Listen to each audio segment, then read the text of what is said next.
Hello. So I did promise I was going to start incorporating some video using this program. So here it is. There's my face. I didn't even ask if you want to see it, but here it is. So English language for the next few weeks. So you know we're doing child language acquisition, which I know I'm excited about. I'm going to play it cool, but it is my favourite thing.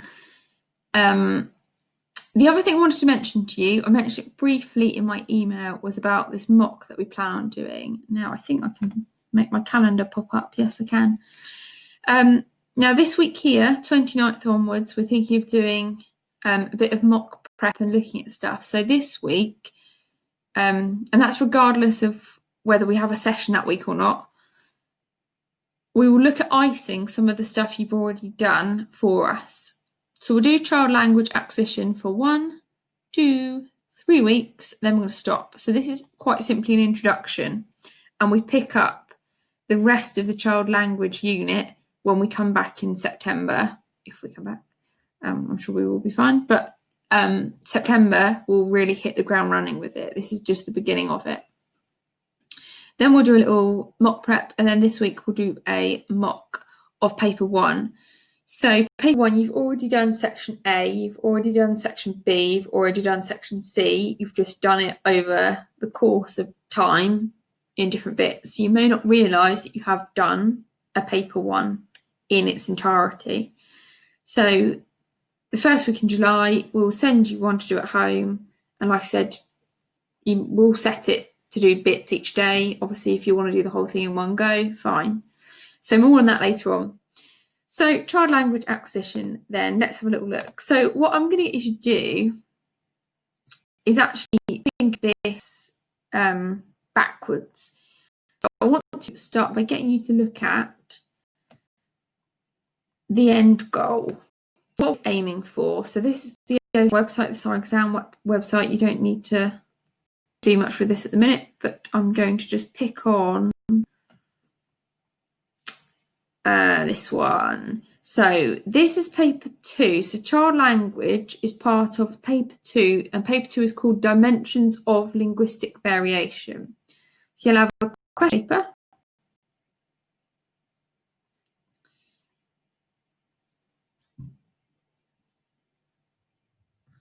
Twiddle your thumbs while it loads. That looks like this. And at the beginning of this, I won't dwell on this for the minute, but you have what's called the International Phonetic Alphabet, which we're looking at right now, for sounds of English. So obviously we've got the alphabet, but we also have the phonetic alphabet, which means it's a way of representing how speech actually sounds. So to use this one as an example, we've got Z here, Z as in zoo, beds, and easy, is Z sound is obviously different to the spelling. So phonetics are to do with the sounds. That's what the word phonology, if you think about it like that. So in the exam, you're given this, obviously we're going to get to using this over time. I'll show you why in a minute. And then you come down and you'll notice you've got 3 sections again. Like in paper 1, you've got 3 sections. Paper 2, you've got 3 sections. Section A is child language. It's worth 20 marks, so it's actually the smallest in the paper. It says revise to spend 40 minutes. So again, that reflects the marks because this is shorter in terms of its time. And it says read text in schools that aren't question. This question will be the same as far as I know. It's not changed. It's this every year. Using the appropriate technology to explain your findings, examine language to develop speech or child participant evidence in script. You should identify and analyse the phonology, grammar, meaning of categories. Use your knowledge of and concepts of child language acquisition to support the answer. What it's saying is analyse a transcript, analyse the child, so that's what it says, participant, analyse the child's speech. So it's like it's a spoken language exercise, but you need to look at the child, and therefore you also need to think about what development stage they're in. We'll find out what they are. And it says you need 3 things. You do need to do these 3 things in order to get the marks. Phonology, so how things sound, their grammar, and what you think they mean. Okay. Then you add in knowledge of theories and concepts, and there's going to be a lot of them that I throw at you. So you'll have plenty to choose from and plenty of different theories you can bring into this. So in a nutshell, that's your question. Now the resource booklet, if I just show you that really quickly. I say quickly. Dum da dum. Come on. I wonder if I can make it really awkward by just sitting here watching the load bar. We're nearly there. There we are. Right, so this is the resource booklet. So you'll also have this. So section A, let's go down. Blah, blah.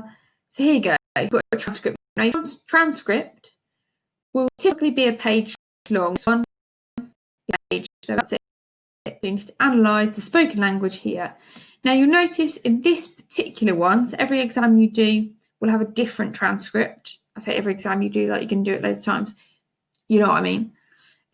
Each year it's a different transcript. In this one, it's got an adult speaking to a child. Now, in terms of what you write about, your focus is on the child, but obviously you may want to bring in the adult, and we call that child-directed speech. If it's an adult talking to a child, directing their speech at a child, so you may want to talk about it in that situation, if it's relevant. But really, try and focus on the child mainly. You'll notice here, look, we've got that phonetic spelling going on that you'll have to end up writing about. And then things like this, it needs 4 people to have cards, so it's B each is what that says. If I was, however old, how old am I? 3, Rob age 3. So you'll notice there's things like the grammar to talk about there as well. So that in a nutshell is what you're aiming for. The goal is to write scripts like this confidently and bring in a bit of theory. So if I take that out, I'm going to say, why did I make it do that? There we go. This is stages of language acquisition. So when we are looking at this unit, we're talking from baby up until 7 years old. That's because at 7 years old, it is suggested that that is the age, or scientifically suggested, that that is when children should have fully acquired their language skill set. So obviously they'll still learn new words. It doesn't mean to say they're done. Obviously they're not. But it means that conversationally, they can fully participate at the age of 7 in terms of their grammar and the way of speaking. Now you'll notice these are the stages of language acquisition it was referring to in the exam paper. So we've got babbling, one stage, 1-word stage, or we call this a holophrastic stage, 2-word stage, telegraphic stage, and then you can't see this because it's behind my head. It says multi-word stage, but we actually call this, I prefer to call it the post-telegraphic stage. It means the same thing. Notice with the post-telegraphic multi-word stage, it says 30 plus months. So at 30 months, a child is still age 2. So the plus there, I'd say, is really important, because obviously a child is not done at age 2. So that's why we take this all the way up to age 7, because between 30 months upwards, their grammar and functional structures are still emerging. To give you a nice example of this, so my eldest daughter is 4.5, so she's at school, so we can pretty much understand and have full conversations. There are little things that she has not fully acquired yet. One of them is sometimes she will use the wrong pronoun. So she might say about her sister, she might go, oh, her did it. And she obviously means she did it. So obviously in time, she will acquire, obviously I tell her as well, oh, you need to say she, but she hasn't acquired that yet. It's not gone in to her brain. So children are still acquiring all the way up to 7. Now, a few more things to think about with this is we're going to starting now in thinking about this unit, and we're going to think about actually the womb. You probably didn't think that was where this is going, but it is. So we are starting language acquisition in the womb. Now, sometime between the 24th and 30th week of pregnancy, your baby, or a baby, will develop hearing to the point they can hear the mother's voice. They understand and know their mother's voice. They can hear it outside the womb, and they can also hear other sounds going on outside the womb. So that's pretty early on. If you think the 24th week of pregnancy, that's the middle of someone's pregnancy. When a fetus is 24 weeks old, they can hear stuff outside. Studies have shown that babies respond to their mother's voice, and they show preference to it over another female voice. And I'm going to get you to learn about that in a minute.